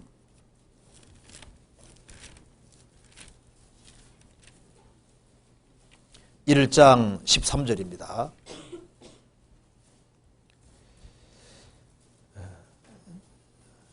(1장 13절) 사람이 시험을 받을 때 내가 하나님께 시험을 받는다 하지 말지니 하나님은 악에게 시험을 받지도 아니하시고 친히 아무도 시험하지 아니하시느니라. 오직 각 사람이 시험을 받는 것은 자기 욕심에 끌려 미혹됨이니. 여기에 시험은 옆에 써놓으면 좋겠습니다. 템프테이션, 유혹이거든요. 사람이 유혹을 받을 때 내가 하나님께 유혹을 받는다 하지 말지니 하나님은 악에게 유혹받지도 아니하시고 친히 아무도 죄에 짓도록 유혹하지 아니하시느니라. 오직 각 사람이 유혹을 받는 것은 자기 욕심에 끌려 미혹됨이니. 자기 욕심에 끌려서 유혹되는 거예요. 그러니까 하나님은 어떤 사람도 죄에 짓도록 유혹하지 않으십니다. 그런데 하나님은 테스트는 하셔요. 창세기 22장에 하나님이 아브라함을 시험하시려고 테스트입니다. 하나님을 정말 사랑하는 여부를 알기 위해서 독자 이삭 바치라고 시험했다고 되는데 테스트입니다. 그 테스트에 합격했잖아요. 그건 유혹이 아닌 겁니다. 또 한 가지는 욥은 10명의 자녀를 잃는 시련을 당했죠. 하나님은 그 사람 견딜 수 있는 범위 안에서 트라이얼, 시련을 주십니다.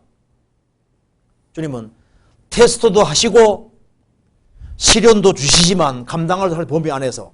그런데 죄에 짓도록 유도하는 것은 없는 거예요. 그죠? 그래서 유혹을 주시는 것은 없는데 저 사람이 정말 주님을 사랑하는 여부를 알려고 돈을 주기도 하고 뺏어가기도 하고 여러 가지를 주님이 시험하는 게 있거든요. 그 마음을 저울질 하시기 위해서 그런 거 있어요. 시험하시는 건 있습니다. 그래서 어떻게 반응하는가 주님 보시는 거예요. 테스트하는 거 있습니다. 그리고 그 사람이 견딜 수 있는 범위 안에서 시련을 주십니다. 어느 사람, 너 나 순교시키면 어떡하나 걱정하지 말아요. 아무나 순교하는 게 아닙니다. 어느 사람 생각해요. 아이고, 요번 10명의 자녀가 다 죽었는데 하나님 내 자녀 죽이면 어떡하나 걱정하지 말아요. 주님께서 그 사람 견딜 범위 안에서 주시는 겁니다. 아무 사람에게 주시는 게 아닙니다. 그래서 이렇게 정리하면 되겠습니다. 보통 고난이라고 하면은 그게 죄 지은 것이 아닌 상태에서 주님이 일부러 어려움 줄 수 있거든요. 그건 아주 좋은 목적이 있는 겁니다. 그리고 무슨 죄를 지어서 오는 징계가 있을 수 있는데요. 징계가 당장 안 온다고 좋아하지 마세요. 징계는 정확히 옵니다. 세월이 지나서도 옵니다. 야곱의 10명의 아들들이 11번째 요셉을 팔아먹었지 않습니까? 그래서 요셉이 막 팔려가면서 형님들을 살려주세요. 잘못했어요. 이렇게 했지 않습니까? 매몰차게 거절했잖아요. 그런데 10몇 년이 지난 이후에 그 10명 형들이 된통 당했잖아요. 우리가 요셉을 그렇게 하지 말았어야 되는데 하고 막 괴로워하고 징계를 톡톡히 받았습니다. 세월이 지나서 동생을 억울하게 한 것에 대한 징계를 받고 그 외에 계속적으로 마음고생하는 거 봐요. 그 징계가 있습니다. 성도에게는 징계가 오는데 빨리 안 온다고 좋아하지 마세요. 나중에라도 반드시 옵니다. 그러니까 처음부터 바르게 사는 길을 택하는 것이 현명한 거예요. 징계 한번 받아보지 뭐 이렇게 그런 소리 하지 마세요. 하나님은 책찍질을 하신다. 그 책찍이 얼마나 아픈데요. 사랑하신 자를 징계하시고 받으시는 아들마다 책질하십니다. 책찍을 안 받아봐서 그러시오. 요즘 학생들은 매실 안 받아보잖아요. 물풀이 나무 이런 것도 얼마나 아프고 빠따 맞을 때 얼마나 아픈데 그 정도가 아니라 책찍은 더 아픈 거거든요. 그러니까 조심해서 하는 것이 현명한 겁니다. 별다른 죄를 범한 것이 아닌 상태로 오는 어떤 고난이 있을 수 있습니다. 그래서 구원받은 사람이 무슨 병이 들었을 때 신방 가서 자매님 무슨 죄 지었어요? 얘기해봐요. 이렇게 하면 안 된다 그 말입니다. 왜? 죄가 아닌 경우로도 병 올 수 있거든요.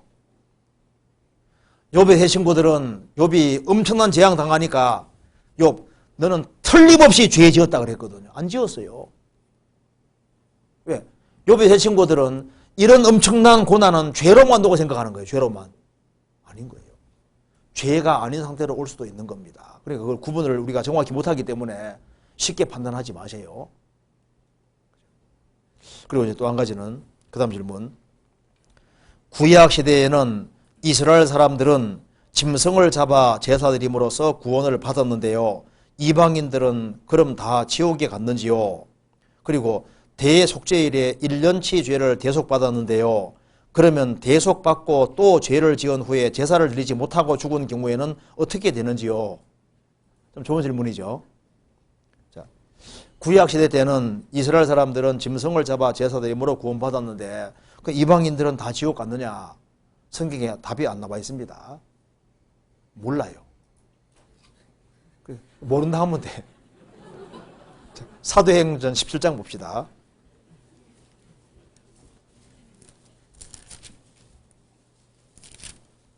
자, 17장 30절을 같이 읽어보겠습니다. 같이 읽겠습니다. 17장 30절을 같이 읽겠습니다. 알지 못하던 시대에는 하나님이 허물치 아니하셨거니와 이제는 어디든지 사람을 다 명하사 회개하라 하셨으니. 자, 알지 못하던 시대에는 이 내용은 이렇게 됩니다.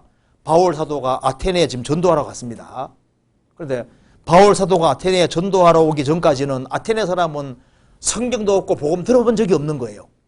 그래서 알지 못하던 시대에는 하나님이 허물치 아니하셨거니와 너희들을 왜 예수 배척했느냐? 왜 성경 배척했느냐? 그걸 안 묻는다 그 말입니다. 근데 이제는 어디든지 사람을 다 명하사 회개하라 하셨다. 그러니까 심판 기준이 좀 다를 겁니다. 다를 거니까. 그럼 어떻게 취급할 거냐? 우리가 몰라요. 그리고 이 구약 시대 때 또 이제 신약 시대를 할지라도 여기에 어린애들도 많이 있잖아요. 복음 한 번도 못 접했는데 무조건 지옥 아니에요. 우리는 모릅니다. 모르니까 성경에서는 몰라도 되니까 안 적어놨으니까 이제 주님 앞에 가서 물어봅시다 하면 되는 거예요. 맞죠? 이거는 안 나와 있잖아요. 그리고 구약시대 때 대속죄일 날 1년 제사 드리고 대속을 받았는데 그 다음에 1년 동안 기다리지 못하고 그 사이에 죄 짓고 죽으면 어떻게 되느냐 그러잖아요. 성경 한번 찾아봅시다. 히브리서 9장 보시겠습니다. 9장 15절.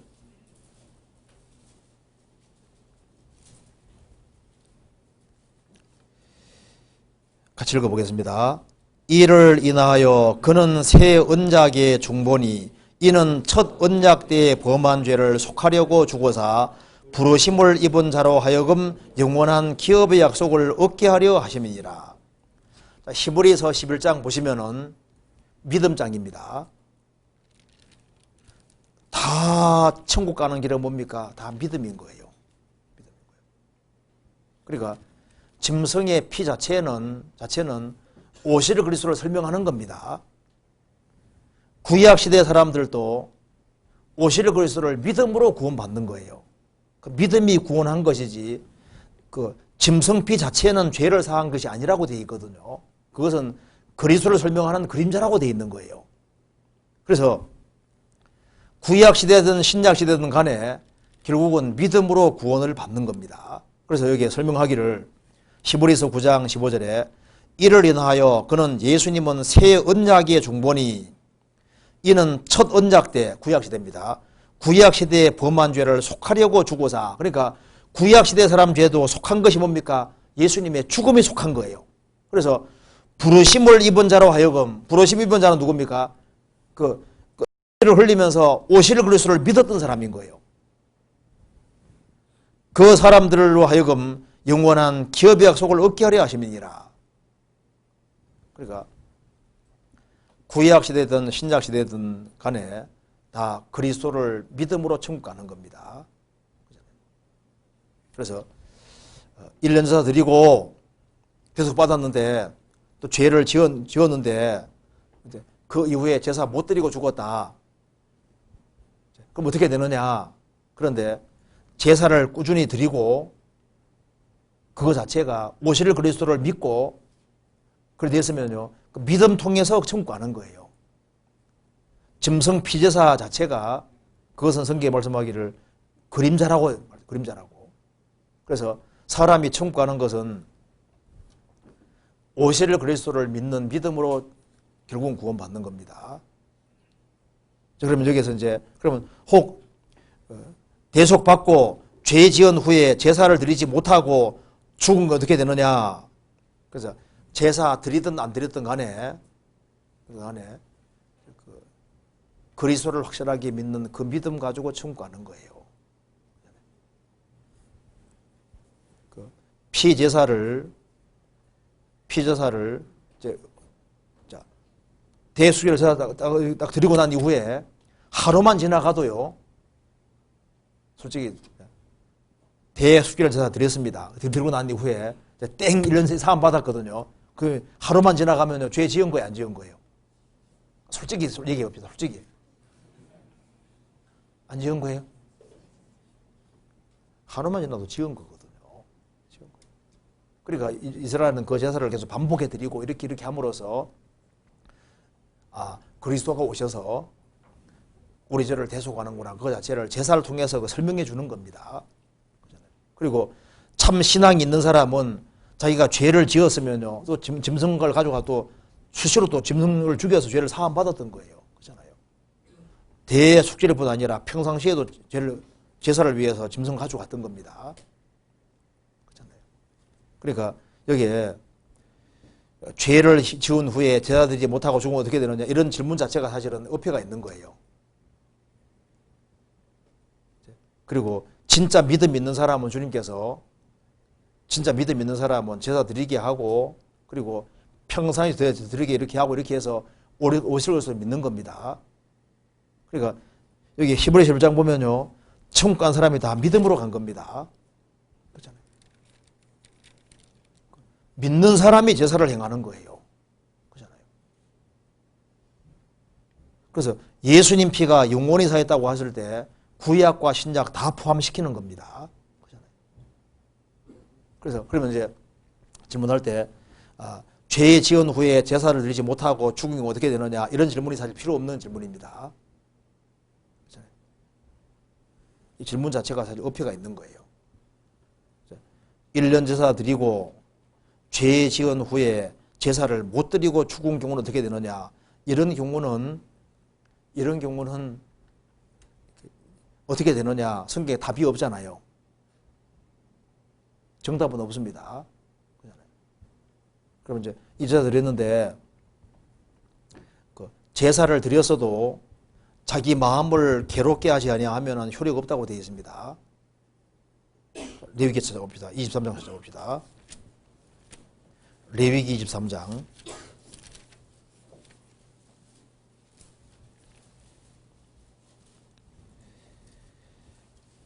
23장 26절을 보시겠습니다. 여호와께서 모세길로 가라사대 7월 10일은 속죄일이니 너희에게 성해라. 너희는 스스로 괴롭게 하며 여호와께 화제를 드리고 이날에는 아무 일도 하지 말 것은 너희를 위하여 너희 하나님 여호와 앞에 속죄할 속죄일이 됨이니라. 그 다음 읽겠습니다. 이날에 스스로 괴롭게 하지 아니하는 자는 그 백성 중에서 끊쳐질 것이라.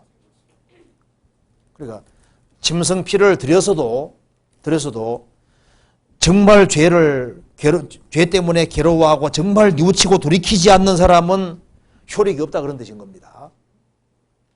양을 죽여서도 그 우슬초에 찍어서 안 바르면 내 것이 안 되는 거예요.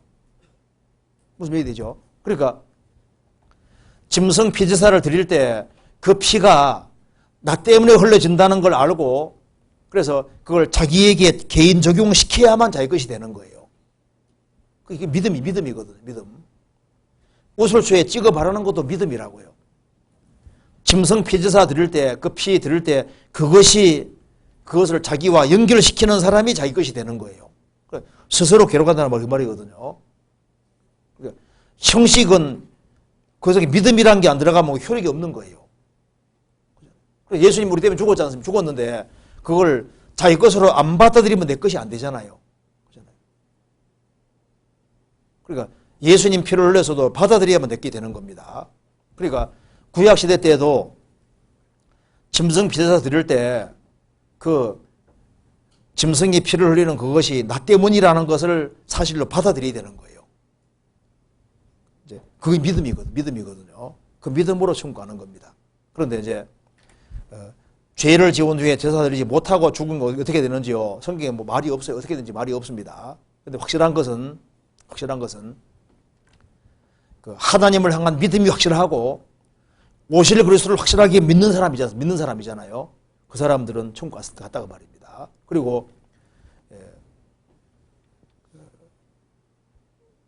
이제 솔로몬 성전이 이제 지어지기 전에 여기 이제 구약 시대 때 성막이 있었고 성전이 있었지 않습니까? 솔로몬 성전이 파괴되고 다니엘 같은 경우는 바벨론 포로가 있었거든요. 그렇잖아요. 포로가 있었는데 그 뭐 바벨론 포로에서 뭐 짐승 죽일 수 있는 길이 없잖아요. 그렇잖아요. 그 짐승 피제사 했다는 말도 없거든요. 근데 다니엘 어디 갔습니까? 천국 가잖아요. 그리고 바벨론 포로 잡혀가 70년 동안 있었는데 그 사람들이 뭐 성전도 없잖아요. 피제사도 못 드리거든요. 그럼 어디 갔냐 그 말입니다. 그러니까 신구약 시대 모든 시대에 사람을 구원하는 것은 궁극적으로 누굽니까? 그리스도가 사람을 구원하는 거예요. 그리스도가. 그러니까 그러면 구약 시대 사람이 얼만큼 구원받은 우리는 몰라요. 얼만큼 그리스도를 믿었는지 확실하게 우리 모르거든요. 근데 우리 확실히 아는 사람 다윗 천국 갔다. 확실히 알 수 있잖아요. 성경에 나와 있으니까. 다니엘은 천국 갔다. 알 수 있잖아요. 그리고 이제 얼만큼 한지 우리가 정확히는 알 수 없습니다. 어쨌든 간에 이것은 성경은 분명히 말하고 있기를 구약 시대든 신약 시대든 간에 천국 간 것은 확실한 믿음으로 가는 게 확실한 거예요. 그것만은 확실한 겁니다. 그리고 이제 이런 질문은 별로 필요한 질문이 아닌 것처럼 생각이 됩니다. 우리 시대는 단번에 확 구원받아 버리잖아요. 그렇잖아요. 근데 구약 시대 때는 또 한때는 믿는다고 믿었는데 안 믿게 될 수도 있지 않습니까? 그렇잖아요. 그러니까 구약 시대 정확히 알 수가 없는 거예요. 우리 시대는 확실하게 천국 가는 믿음이 확실하게 이루어지는 순간에 성령께서 보증으로 들어오시니까 구원이 보장되는 거잖아요. 근데 구약 시대 때는 정확히 알 수가 없는 겁니다. 그렇잖아요. 가봅시다. 그 다음 질문.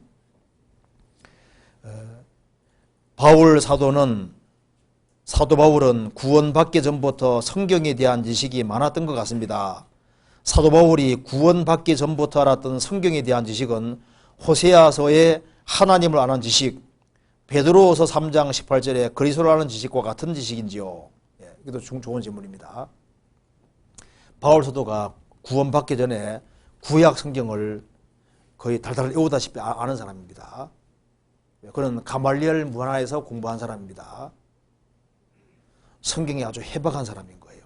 그런데 그는 잘못 알고 있었습니다. 메시아 상을 잘못 알고 있었던 거예요. 그럼 메시아가 온다는 건 알고 있었는데 정치적인 메시아인 줄 알았습니다. 로마를 박살내고 독립시켜주는 그런 종류의 메시아인 줄 알았습니다. 그래서 알았다면 영광의 주를 못 받지 않았을 거라고 나와 있잖아요. 그러니까 왜 바울 사도가 구원받기 전에 교회를 핍박했냐 하면은 나사렛 목수의 아들 십자가에 죽은 예수가 어떻게 메시아냐 그 말입니다. 저희가 성경 배우기로는 메시아가 오시면 로마를 정복하고 영광스러운 나라 세운다고 자기도 그렇게 알고 있었던 겁니다. 근데 그건 재림하는 그리스도인데 몰랐던 거예요. 그래서 이제 구원받고 나니까 성경을 한쪽만 알고 있던 것이 다른 쪽도 알게 됐잖아요. 초림하는 그리스도 알게 됐다 그 말입니다. 그래서 그는 그리스도를 더 알기를 간절히 갈망했고 그리스도를 더 알기 위해서 모든 것을 배설물로 여겼던 거예요. 그리고 그리스도 아는 지식에 자라가야죠. 그러니까 여기서 이제 질문한 내용이 호세아서에 나와 있는 하나님을 아는 지식과 바울 사도가 구원받기 전부터 알았던 성경에 대한 지식은 호세아서에서 말하는 하나님 아는 지식과 같은 지식인가 했는데요. 바울 사도가 구원받기 전에는 반쪽만 알고 있었던 거예요. 반쪽 지식입니다. 그럼 호세아서 말하는 여호와라는 지식은 뭘 말하냐 하면은 회개하고 구원받는 지식입니다. 성경 찾아봅시다. 호세아 찾아봅시다.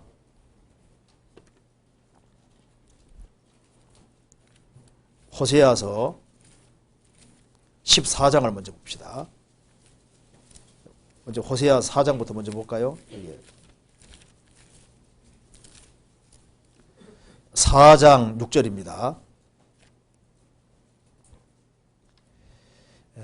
내 백성이 지식이 없으므로 망하는도다. 그 다음에 6장 6절을 같이 읽어보겠습니다. 나는 인애를 원하고 제사를 원치 아니하며 번제보다 하나님을 아는 것을 원하노라. 그럼 어떻게 하는 것이 하나님을 아는 것일까요? 호세아 14장 시작합시다. 9절.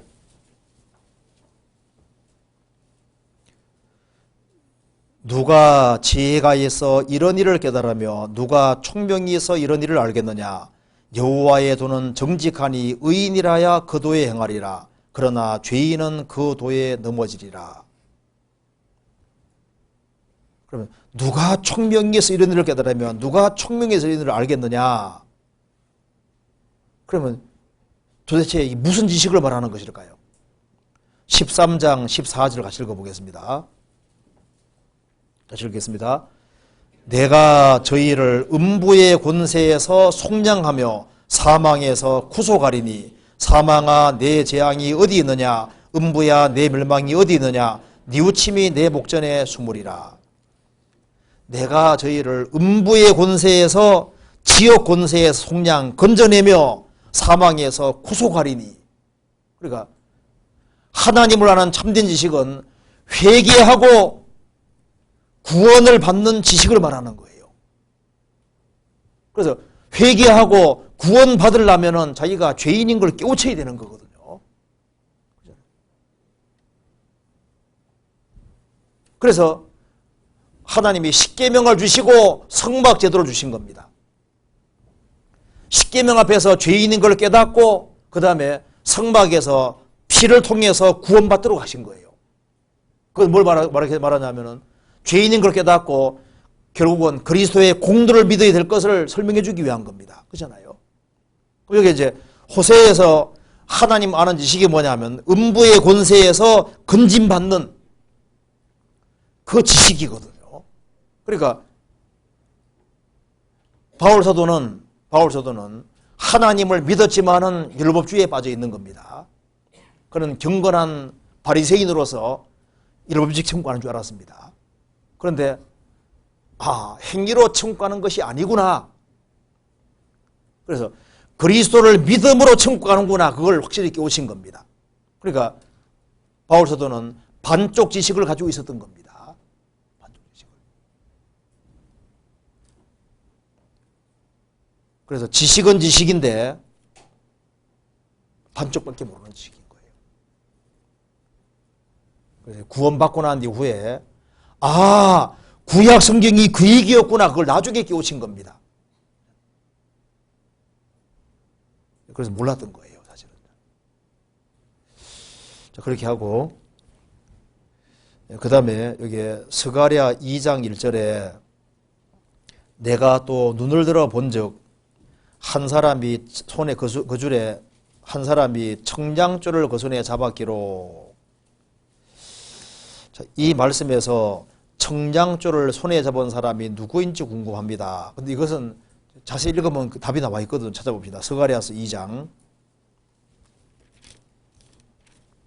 자, 2장 1절. 내가 또 눈을 들어 본즉 한 사람이 청량줄을 그 손에 잡았기로. 그 청량줄을 잡았다 그랬죠. 근데 그 뒤에 보면은 2절. 내가 어디로 가느냐 물은정 내게 대답하되 예루살렘을 청량하여 그 장광 길이와 넓이를 보고자 하노라 할 때 내게 말하는 천사가 나가매 다른 천사가 나와서 그를 맞으며. 그래 청량줄을 잡은 사람이 누굽니까? 천사잖아요. 근데 천사를 왜 사람이라고 했느냐? 그것은 천사가 사람 모습을 취한 겁니다. 창세기 18장에 아브라함에게 세 천사가 나타났는데 두 사람은 천사고 한 명은 예수님이라고 되어 있죠. 세 사람이 나타났는데 한 명은 예수님이고 한 명은 천사라고 성경에 설명이 되어 있어요. 근데 왜 사람인데 천사냐? 천사가 사람 모습을 취했기 때문에 그런 겁니다.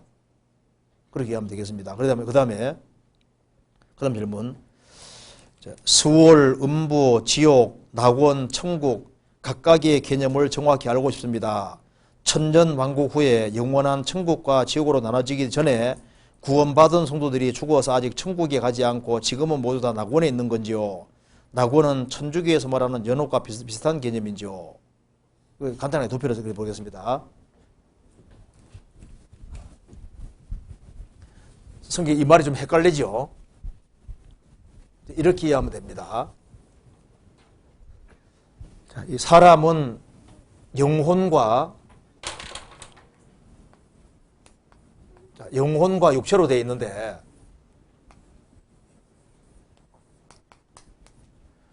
사람이 죽으면 육체는 무덤으로 갑니다. 근데 구원받은 사람 영혼은 죽는 즉시 낙원으로 갑니다. 그래서 낙원이 파라다이스입니다. 파라다이스로 갑니다.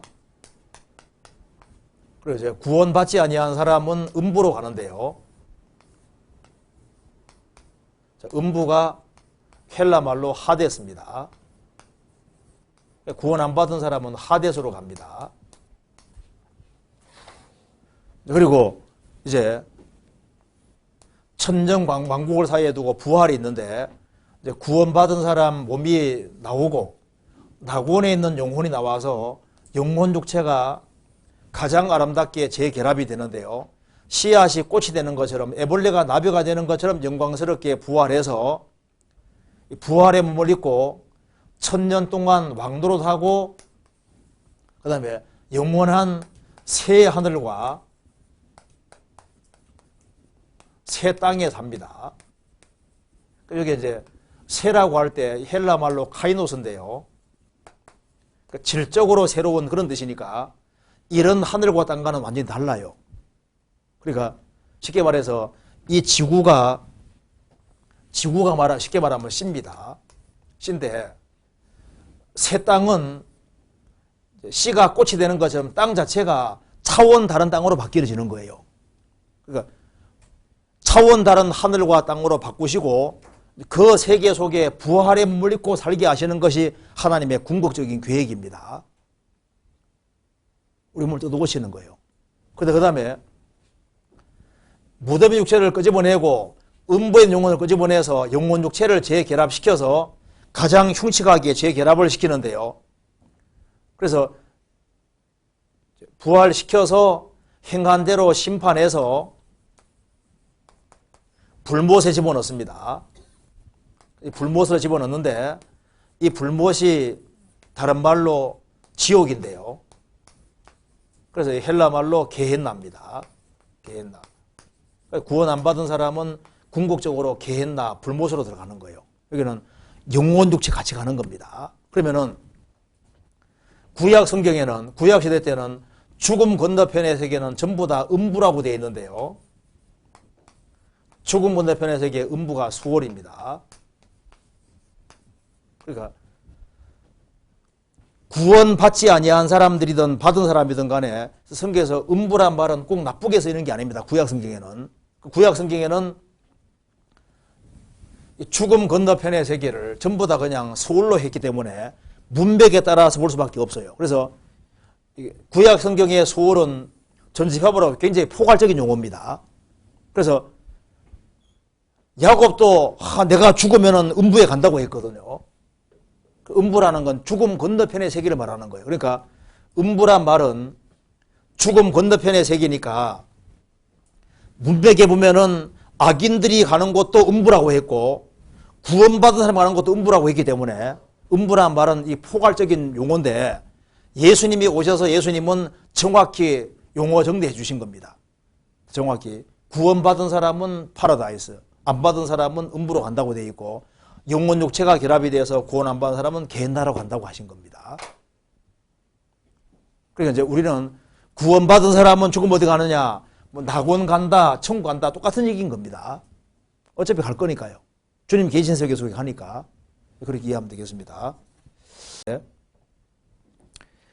캠퍼스에 전도하기 위해서는 다른 친구들과 구별되고 경건하게 살아야 한다고 배웠습니다.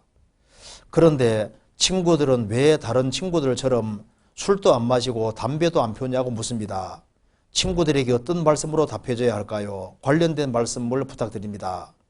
이제 전도하다 보니까 경건하게 살아야 된다고 했는데 친구들은 왜 다른 친구들처럼 술도 안 마시고 담배도 안 피우냐 이렇게 묻는다 그 말입니다.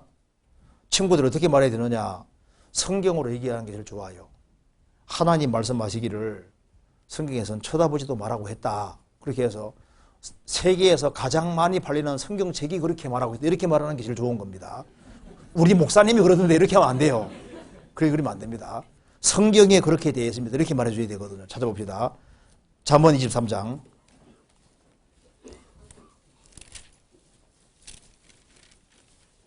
자, 23장 31절.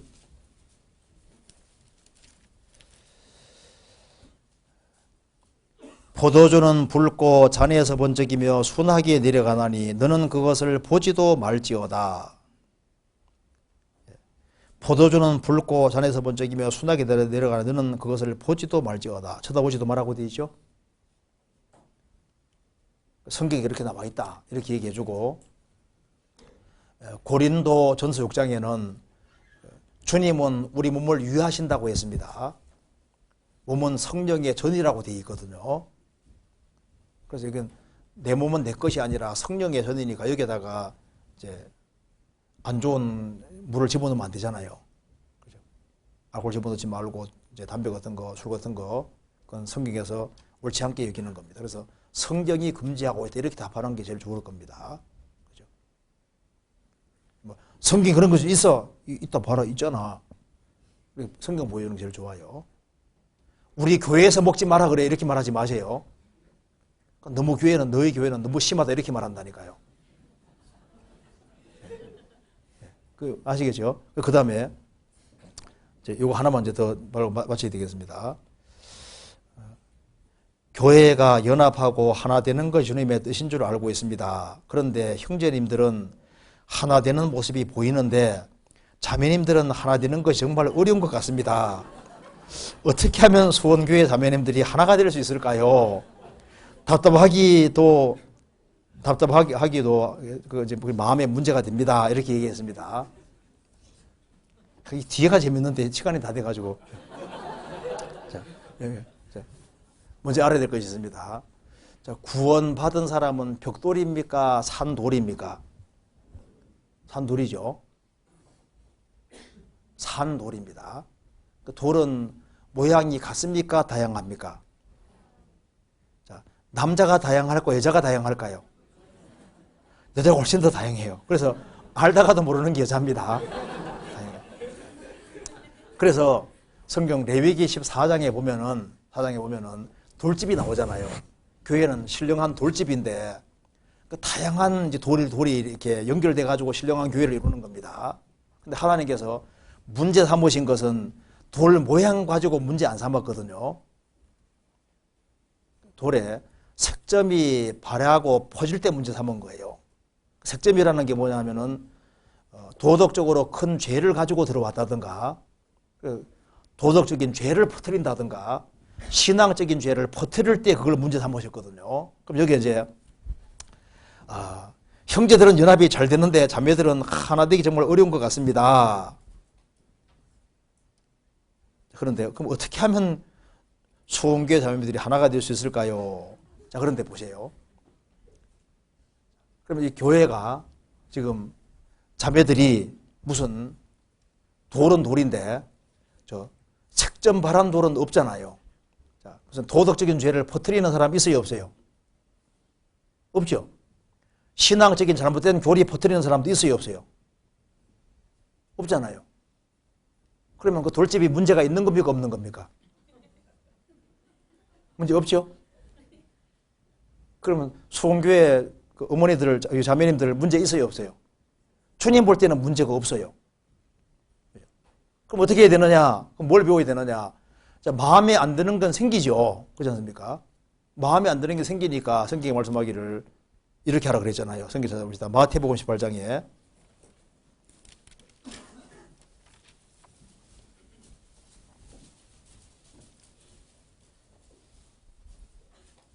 21절에 그때 베드로가 나와 가로되 주여 형제가 내게 죄를 범하면 몇 번이나 용서해 주리이까? 7번까지 하오리이까? 예수께서 가라사대 내게 이르노니 7번뿐 아니라 70번씩 7번이라도 할지니라. 여기 개성이라는 게 있을 수 있거든요. 그래서 이제 개개인에게 어떤 갈등을 줄 수도 있고 이제 줄 수 있거든요. 그런데 그런 것이 생길 때 15절부터는 교회적으로 문제되는 죄를 말하는 거고 21절을 이하는 개인적으로 문제되는 걸 말해요. 개인적으로.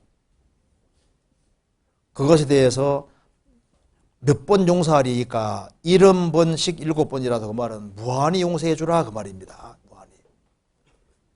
마음에 안 드는 것이 보이니까 기도해 주고 마음에 안 드는 것이 보이니까 용서해 주는 겁니다. 그리고 이제 더 하나가 되는 것은 서로서로 마음을 낮추면 이제 저절로 하나가 되게 돼 있어요. 하나가. 그래서 마음에 안 드는 것이 보이고 한다 할지라도 그것 때문에 하나가 안 되는 게 아닙니다. 그래서 같이 앉아 있는 것부터 하나인 거예요. 돌집이죠, 돌집. 그래서 형제들보다 여자들은 더 다양한 돌에 속합니다. 이렇게 돌이 많네요. 돌인데 아주 다 다양해요. 남자들하고 너무 다릅니다, 여자들. 그러니까 문제가 있는 것이 아니고 문제가 있는 것이 아니기 때문에 답답해하지 할 필요 없어요. 답답해하지 말아요. 그리고 신앙생활을 다 잘하는 사람들이 모였기 때문에 마음을 좀 더 낮추고 이렇게 하면 저절로 하나가 될 겁니다. 그리고 부부가 둘이 살아도 하나가 잘 안 되는데요. 여러 사람 모였는데 이제 갈등이 생기고 문제가 있을 수 있죠. 그건 당연히 있는 거예요. 그러니까 사랑은 오래 참고 하는 이유가 그게 있는 겁니다. 오래 참고 오래 참아야 되는 것이 맞아요. 오늘 여기까지 하고 뒤에가 질문이 많은데 앞에 얘기하다가 다 끝난 것 같습니다. 그래서 이건 다음번에 하도록 합시다. 자, 기도하고 마치겠습니다. 자비로우신 우리 아버지 하나님 감사합니다. 저희들을 구원해 주신 그 크신 은혜와 사랑을 인하여 진심으로 감사드립니다. 주님께서 저희들에게 지혜와 총명을 주시고 하나님 말씀 위에 굳게 설 수 있도록 도와주시옵소서. 또 다음 시간 주님의 거룩한 말씀께 부탁드립니다. 주 예수 그리스도 이름으로 기도하옵나이다. 아멘.